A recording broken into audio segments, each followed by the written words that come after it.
estar aqui com vocês.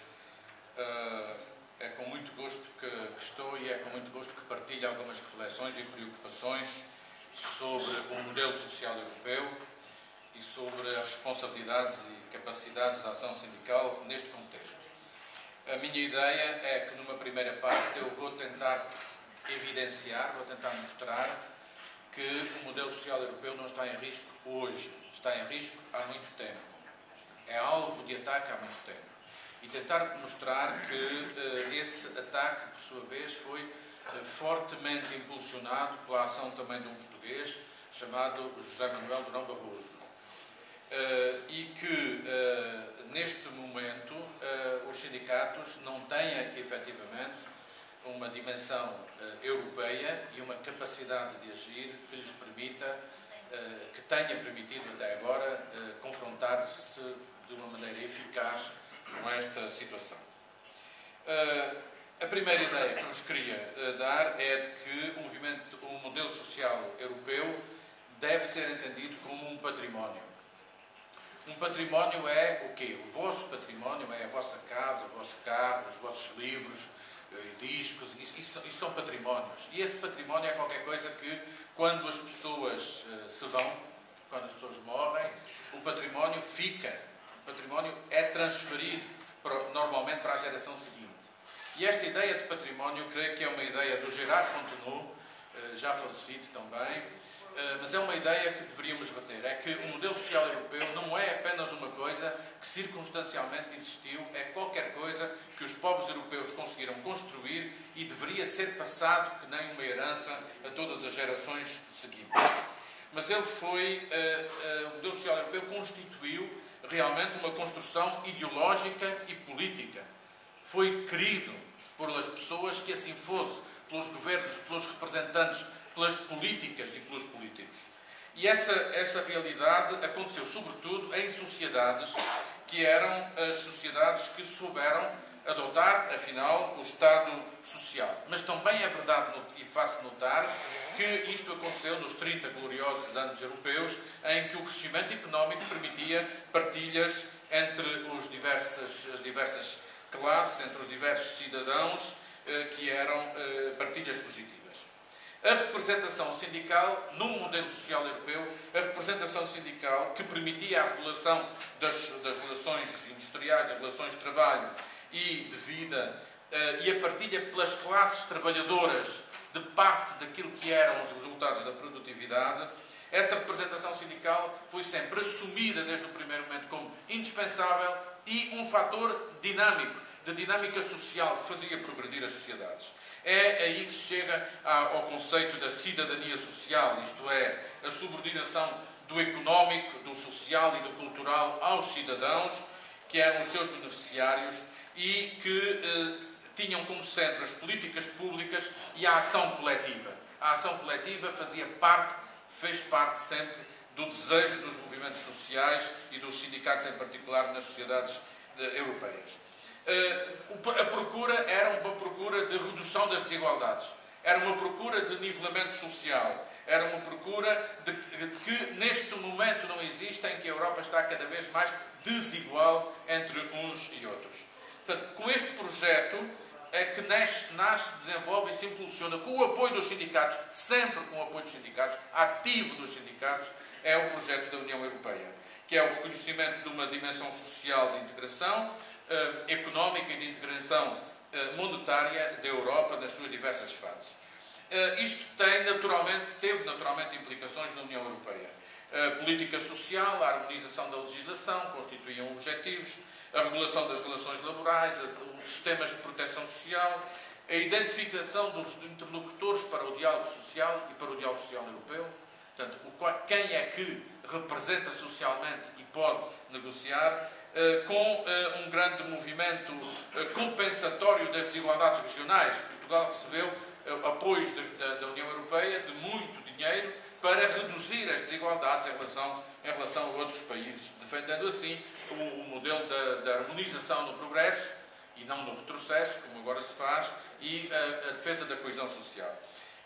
Portanto, nós construímos este património social como riqueza coletiva, fundado sobre os direitos, e foi também uma construção política que tem um caráter eminentemente político e ideológico, mas que convém notar que já a predominância da economia sobre o político e o social, já desde o Tratado de Roma, que é qualquer coisa que está lá. E que mais tarde a visão liberal do papel do Estado é aprofundada no Tratado de Maastricht.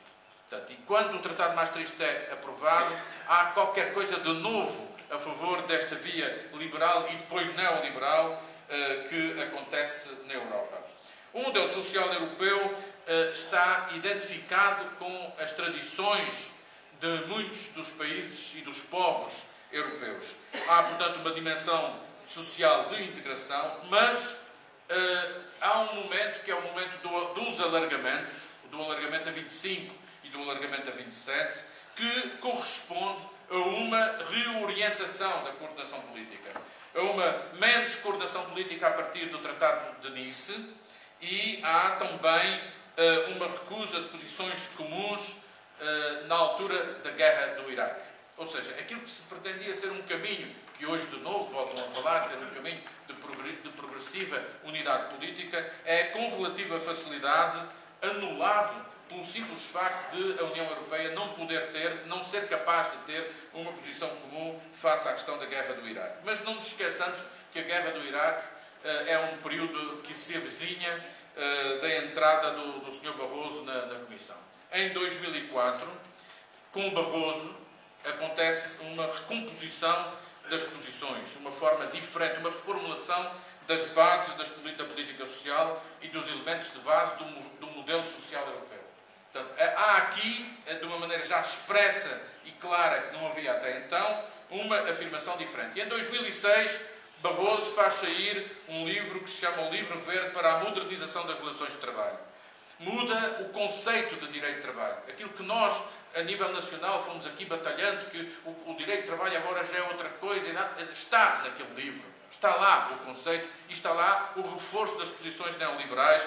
Não está só apenas a flexigurança, está também a noção do conteúdo variável. Por exemplo, consta deste mesmo livro. E em 2007 há uma paralisação das medidas de política social. Praticamente paralisam. E aquilo é recusada a harmonização dos direitos sociais e a Comissão abre caminho a uma agressão mais forte ao modelo social europeu. É nesta altura, e é pena que não esteja o Eduardo, que tem o seu congresso da Federação Europeia no final do mês em Berlim, não pode certamente por isso estar aqui, mas o Eduardo Chagas poderia de novo contar-nos como estas coisas se passaram, porque a diretiva Bolkestein é desta altura, mas não só a diretiva do tempo de trabalho, muda a jurisprudência.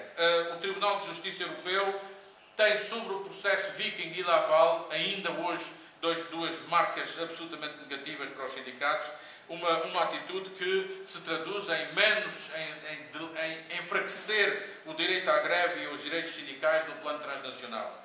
E com o caso Rupert, onde se vê claramente uma jurisprudência de limitação da negociação coletiva e de reforço do dumping social. A resposta dos sindicatos e das esquerdas não é vencedora nesta matéria. Passado todo este tempo, nós não conseguimos ganhar. E agora está um termo aí muito em moda, porque eu também tenho ouvido falar muito da narrativa. Mas a narrativa é um conceito sério. Nós rimos já muito a propósito da narrativa. Narrativa é um conceito sério. A história com que nos contam e nos interpretam os casos. E a narrativa, que é a narrativa do poder sobre esta matéria, por momento, verdadeiramente uma narrativa vencedora. Não, do ponto de vista mediático, é altamente vencedora. E o controle dos mídias é apenas um parênteses. O controle dos mídias é um outro aspecto sobre o qual os movimentos têm que se pronunciar, sobre o qual os sindicatos têm que estar atentos, porque o poder mediático é um poder altamente antissocial, em muitas circunstâncias, controlado pela narrativa ideológica do poder dominante. Mas, voltemos à história, 2008. Em 2008, aprofunda-se a crise do sistema financeiro, há turbulência por todo lado, há o crescente endividamento dos Estados e eu estou perfeitamente de acordo com a interpretação que o Klaus aqui deu. Portugal tinha, nesta altura, tinha um governo socialista e aplicou um conjunto de financiamentos na sociedade que corresponderam a orientações europeias, decididas pela maioria do poder europeu, que já era um poder mais ou menos dominante do tipo do de hoje. E nessa altura o endividamento em Portugal cresceu consideravelmente. Nós tínhamos um problema anterior, mas não o tínhamos na dimensão que passámos a ter de novo. E tínhamos um problema que estava em situação de controlo progressivo e passou a estar descontrolada. Portanto, e é incompatível, tornou-se incomportável o custo do financiamento das dívidas que nós tínhamos. Porque a especulação nos mercados é mais que muita e a União Europeia e os poderes europeus não tiveram a coragem, a capacidade de se unir em torno de medidas que fossem medidas eficazes para desmantelar esse poder crescente dos mercados. A alguém isto deve ter servido. A nós, não. Em fevereiro de 2010, o chamado capitalismo de casino, que já foi aqui explicado, inclusive com o sentido italiano de casino, e os embates na zona euro são, de facto, enormes. São tomadas medidas de orientação claramente antissociais. Em fevereiro de 2010 há orientações sobre a redução dos salários, efetiva redução dos salários, a redução dos direitos em muitos países e passa a haver um conceito assistencialista daquilo que é a proteção social. Portanto, os cortes nos gastos públicos são grandes, as reformas estruturantes do mercado de trabalho avançam sem diálogo social, a flexibilização do mercado de trabalho é constante, as garantias de emprego são reduzidas em muitos países, há um bloqueio da negociação coletiva e há em vários países a introdução da caducidade automática das convenções coletivas acordadas. Há a empresarialização da negociação e há sistemas de pensões que passam a funcionar em função das idades, onde o Partido Socialista e o Vieira da Silva se orgulham muito de ter sido os inventores da sustentabilidade do nosso sistema de segurança social, porque passou a considerar a esperança de vida como um dos elementos, que agora vimos bem como é que pode ser uma esperança de vida utilizada por um governo de direita. E tudo isto com um objetivo que é menos custos para as empresas, menos custos para o capital e menos custos e menos contribuição. As regras adquiridas não são respeitadas, o diálogo social é inexistente ou é apenas de fachada, como se faz agora a negociação, dita negociação com os sindicatos da administração pública, por exemplo. As constituições são totalmente ignoradas e sobrepõem-se, e há uma campanha, há uma narrativa, diria eu agora a propósito, no sentido de fazer ganhar à opinião pública uma ideia que é de que os tratados que Portugal assina são mais importantes do que a Constituição. E, portanto, a Constituição tem que se lhe submeter. E isto é perigoso. Ainda mais perigoso. Portanto, a sociedade, como diz o António Casimiro, a sociedade tornou-se uma sociedade de austeridade, e não somos a única, somos várias, e os Estados passaram a ser Estados de exceção e de abuso de poder. O processo é antigo, portanto, é ideológico, é profundo, e eu estou convencido, e não sou pessimista, estou convencido que nós estamos a perder o jogo nesta fase do campeonato. Não quer dizer que perdamos o campeonato, mas estamos a perder o jogo, ou os jogos, nesta fase do campeonato. O momento é, portanto, é delicado. Nós temos uma velocidade de factos muito acelerada, temos que desenvolver a nossa capacidade de interagir, mas há muito medo nos cidadãos. Estas fases nunca são favoráveis à mobilização, há desmobilização acelerada e há submissões que existem que às vezes nos custa muito compreender porque é que existem. Bom, e entretanto os sindicatos, segunda parte da minha questão, houve uns sindicatos que resolveram negociar. Negociaram, acordaram, foram promovidos, alguns dos seus atores promovidos a heróis nacionais, em nome de quê? Em nome do, se assim não fosse era pior. Nunca estando provado que seria pior. Se por acaso esses sindicatos estivessem do outro lado da barricada, será que seria mesmo pior? Será que, por exemplo, no caso português, ter havido uma organização sindical que assina um acordo com os patrões e com o Governo, será que isso não deu ao Governo a excelente medalha, sempre jogada com toda a oportunidade e até sem ela, a excelente medalha de poder ter o apoio social do movimento sindical? Bom, de facto, assim foi. Mas, para cúmulo, os acordos nem sequer sempre foram respeitados. Outros lutaram que se fartaram, ou, se quiserem, lutaram que se endividaram. Mas estes que lutaram sempre não obtiveram resultados. E também é preciso dizer que, sem isso, teria sido sempre pior. Porque eles sempre acham que tiveram resultados. Evitaram o pior. Afinal, evitaram o pior os que acordaram, evitaram o pior os que não acordaram, e não está nada provado que fosse pior se as coisas fossem diferentes. Eu devo dizer-vos que acredito, mas estou insatisfeito. Ou seja, para uma situação diferente, o que eu verifico é que nós fizemos sempre igual. E a questão é, será que fazer igual é ou não alinhar em repetir os erros do passado? E, portanto, um dos problemas que nós tivemos foi a renacionalização sindical. Pareceu que tudo isto dava força a que os sindicatos a nível nacional fizessem, lutassem, combatessem. Mas será que a renacionalização sindical podia ser, em algum momento, a solução? Faz-me quase lembrar aquele título do livro do Florival Lessa, Internacional. Lembram-se? É interessante vir de novo a essa ideia. Agora, para mim é certo e claro que o passado não voltará. E nós, sindicatos, temos que nos pôr a pensar, sair da caixa onde estamos mais ou menos fechados.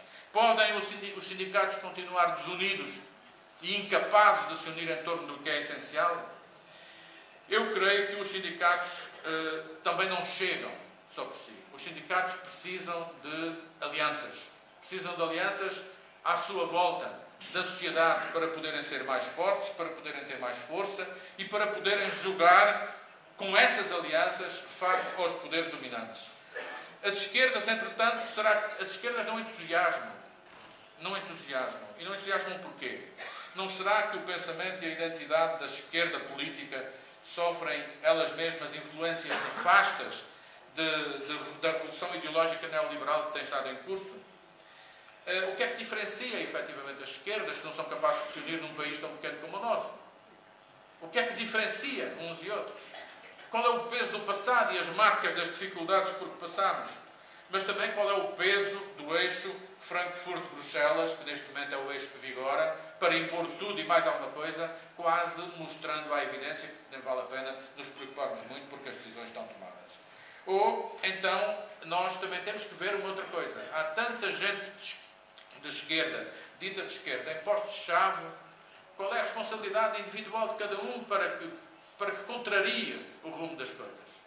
É muito fácil uma certa desresponsabilização. Mas se alinharmos, e eu estou olhando para o relógio, se alinharmos para outras questões, salários. O Klaus disse aqui uma coisa sobre a qual vos quero contar um complemento. Dumping social, não haverá razão para pensarmos que a Alemanha não faz dumping social. 2 deputados da extrema-direita belga apresentaram no Tribunal Europeu uma queixa contra a Alemanha por, na zona de fronteira, praticar contratos de baixo nível e muito mal pagos e se constituir um dumping social face à Bélgica. A primeira decisão tomada no Tribunal Europeu é que o processo pode andar para a frente. Vamos ver o que isto dá.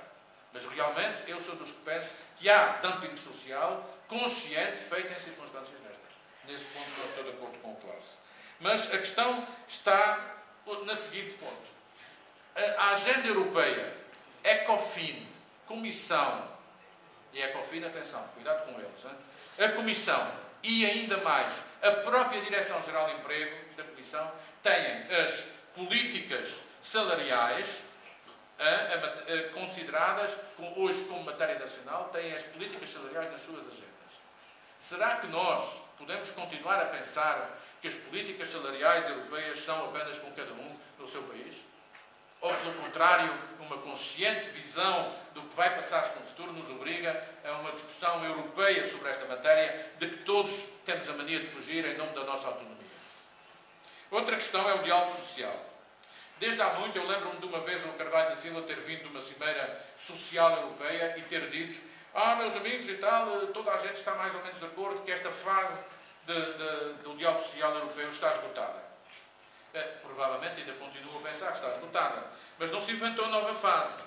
As consultas são cada vez mais formais. Os acordos são desrespeitados. A nível europeu não há pressão nenhuma no sentido do progresso de diretivas e de decisões e de acordos. Pelo contrário.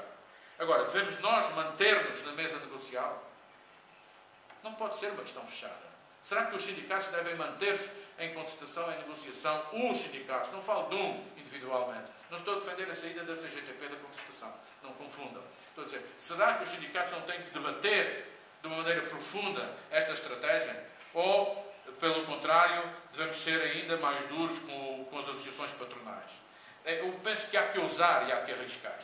Mas há problemas de mobilização. As mobilizações nacionais são cada vez mais difíceis.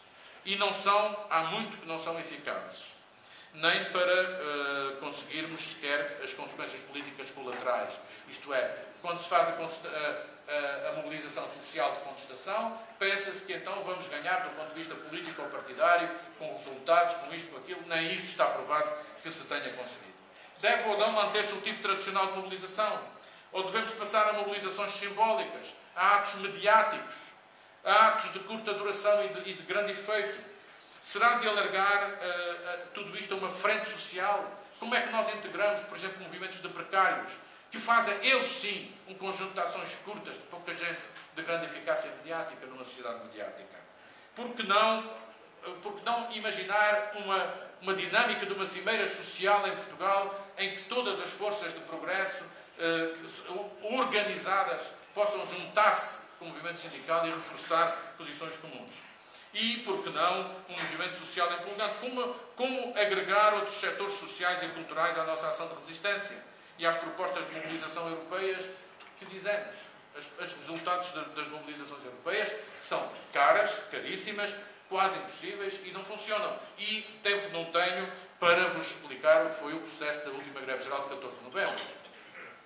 Seria muito interessante. Mas sobre a sindicalização, porque tudo isto está ligado, sobre a sindicalização.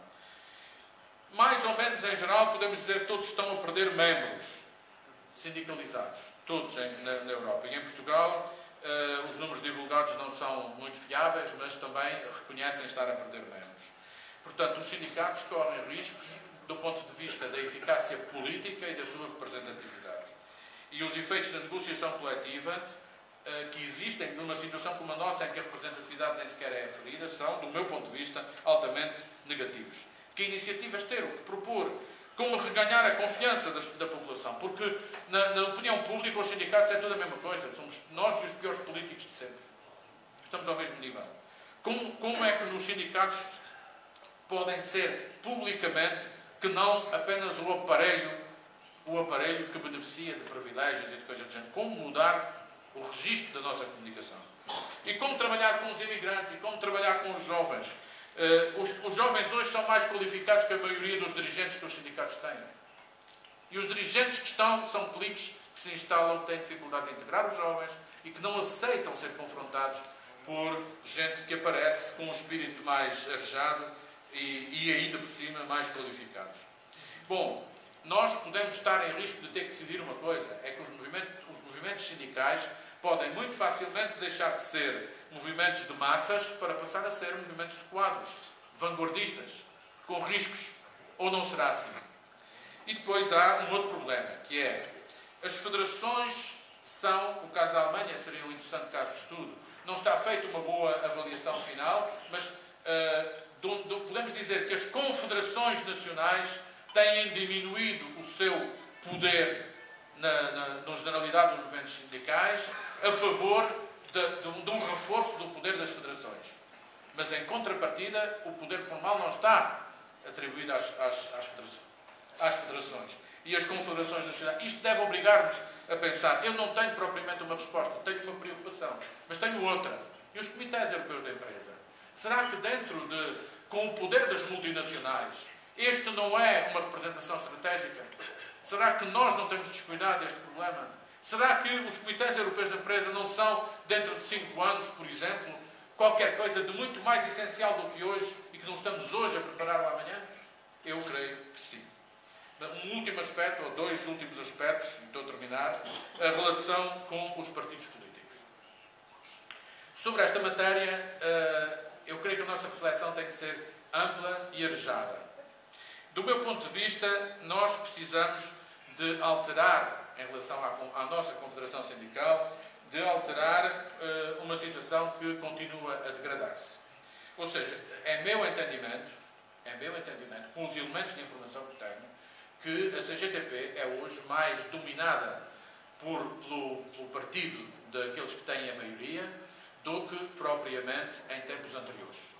Essa situação parece-me relativamente evidente e é preciso saber que as reuniões do Conselho Nacional voltaram a ser preparadas na véspera, já agora não sei quem é que paga a comida, se é a CGTP ou não, mas voltaram a ter reuniões na véspera, à noite, dentro do PCP, de maneira a poderem ter a concertação das suas posições para a reunião do dia seguinte, em reuniões dirigidas pelo camarada Francisco Lopes, bem acolitado sempre pela Graciete Cruz e pelo José Manel dos ferroviários, dos transportes.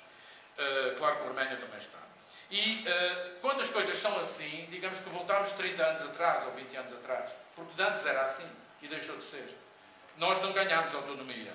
Nós, desta maneira, temos que estar vigilantes, atentos e saber como é que as coisas se passam. O problema não está em que se reúnam. O problema está em que decidam, em vez do movimento sindical. Porque onde se deve decidir é nos órgãos do movimento sindical. E o problema está em que uma maioria consolidada, sistematicamente, se sobreponha àquilo que são as discussões, os debates e imponha o poder da maioria de uma maneira que se torna dessa maneira abusiva e autocrática nas reuniões que se lhe seguem. Mas, por outro lado, nós sabemos que as relações entre os sindicatos, temos que o saber, o modelo social europeu foi assim.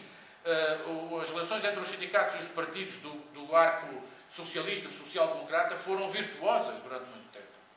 Potenciaram-se uns aos outros, ou seja, havia crescimento económico, a partilha dessa riqueza era mais, reduzia as desigualdades e havia uma massa a favor da classe trabalhadora. Essa parte derivava de um acordo, às vezes tácito, outras vezes expresso, com os partidos do arco social-democrata, que tinham uma produção alternativa, até do ponto de vista ideológico, e uma política que era uma política de dentro do sistema o gerir de forma absolutamente diferente. Os partidos sociais-democratas deixaram de ter uma produção ideológica alternativa. Os partidos sociais-democratas deixaram de ter uma aliança estratégica com os sindicatos para ganharem as eleições seguintes. Os partidos sociais-democratas estão, eles mesmos, em perda e passaram a ser, em geral, e não me refiro a nenhum em particular, mas não excluo o nosso, passaram a ser gestores do sistema capitalista puro e duro, à maneira neoliberal em muitas das suas políticas económicas. Temperados por um discurso humanista? Sim. Temperados por uma outra preocupação social? Sim. Mas é apenas tempero. Não muda a substância.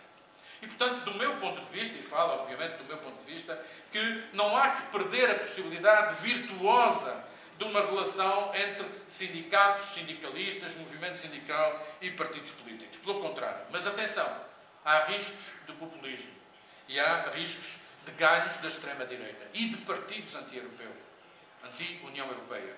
E isso é qualquer coisa que nos deve preocupar. A mim preocupa-me particularmente, em relação ao nosso caso e em Portugal, no nosso Partido Socialista, que produção alternativa, que credibilidade de ideias nos vai apresentando. Como é que vai ganhando terreno? Como é que nós teremos a maioria absoluta daqui a algum tempo?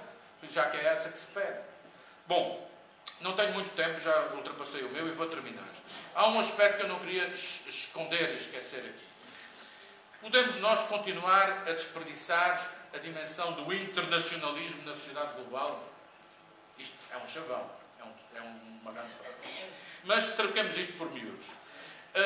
A CGTP, por exemplo, deixou cair, e a UGT também, as cimeiras ibéricas. Cimeiras ibéricas eram 2 vezes por ano, todos os sindicatos filiados na SES da Ibéria se reuniam para discutir os problemas mais candentes. Deixou de haver, há anos. É a tal renacionalização sindical. Somos todos muito amigos, somos todos muito simpáticos uns com os outros, mas não faziam falta estas reuniões? Bom, a não ter uma ação sindical europeia capaz de se opor às políticas europeias. Vai haver uma conferência de meio mandato em Dublin daqui a 2 semanas. O que é que vai ser discutido? O que é que vai sair de Dublin? Que Confederação Europeia de Sindicatos temos nós? E que Confederação Europeia queremos nós? O que é que estamos dispostos a dar para que... Bom, pela primeira vez, o Arménio Carlos vai falar numa conferência, coisa que o Carvalho da Silva nunca teve oportunidade de fazer. Mas é orador nessa conferência de bem mandato, que vai passar-se ali. Sabemos nós. Bom, o que é que isso tem a ver connosco? Depois, eu creio que as próprias reuniões do Grupo Latino para as reuniões da Confederação Europeia dos Sindicatos, que há reuniões do Grupo Latino, não passam de cavaqueiras sem sentido e não têm tido visão estratégica nenhuma, ou quase nenhuma, tiveram para o 14 de novembro em relação a esta matéria. Ora bem, nós somos todos, será porque são todos uns reformistas lá pela Europa que nós somos os grandes resistentes, ou os outros são todos sindicalistas de secretaria e nós não temos nada a fazer sobre isto? Nós temos uma responsabilidade. Eu estou a terminar, estou mesmo a terminar. O que pensamos do projeto europeu, o que é que nós estamos dispostos a ceder a esse projeto europeu? E será que o momento nos permite estar cheios de razão na barriga e ignorar que os partidos, aquilo que vimos dos alemães, dos austríacos e de outros movimentos sindicais, não têm razão nenhuma naquilo que nos dizem? Não nos fazem pensar nos argumentos que usam? Será que nós podemos continuar indiferentes e dizer, pá, eles que se lixem, que a gente não vai fazer na nossa vivinha? Mas é isto que se está a passar, minha gente. Em nome de uma ação sindical europeia que pugna pelo consenso, e nós então achamos que o consenso é muito lindo, mas o consenso tem sido paralisante. Em nome do consenso, durante meses e anos, se adiam decisões a nível europeu, sindical europeu. Porque tem que haver consenso. Não tem que haver consenso. Pode haver maiorias democráticas. E devo dizer-vos que o consenso tem sido paralisante, tem impedido de decisões a nível europeu. Mas é impossível um consenso entre os que não querem um salário mínimo garantido e os que defendem que o salário mínimo tem que existir. Mas não podemos ficar parados a ver onde é que vamos. A questão da greve geral conjunta que o Klaus aqui falou, é sempre uma matéria de discussão interessante. Mas do que eu conheço e posso assistir às reuniões da Confederação Europeia dos Sindicatos, e pelo que vejo de uns e de outros, sinceramente, não vejo que depois da experiência de 14 de novembro se possa sequer arriscar alguma coisa idêntica àquela, porque isso seria o enfraquecimento total da sociedade. Eu vou terminar. Eu acho que o projeto de sociedade dos sindicatos, ele mesmo tem que ser pensado. Que sociedade é que nós queremos? Em que é que estamos de acordo daquilo que nós queremos? Será que nós, quando dizemos salários, crescimento económico, será que nós já nos perguntamos e discutimos suficientemente se não tem alguma razão aqueles que dizem que as sociedades não vão continuar a ter crescimento? E como é que em sociedades sem crescimento se pode manter a coesão social? Porque a coesão social é uma das coisas que nós queremos conseguir. Portanto, o modelo social europeu é uma inspiração, deve ser a nossa visão, mas, sinceramente, ele está em risco e debaixo de ataque há muito tempo, mas temos muitas questões que temos que discutir nós mesmos. Obrigado e desculpem os 5 minutos a mais.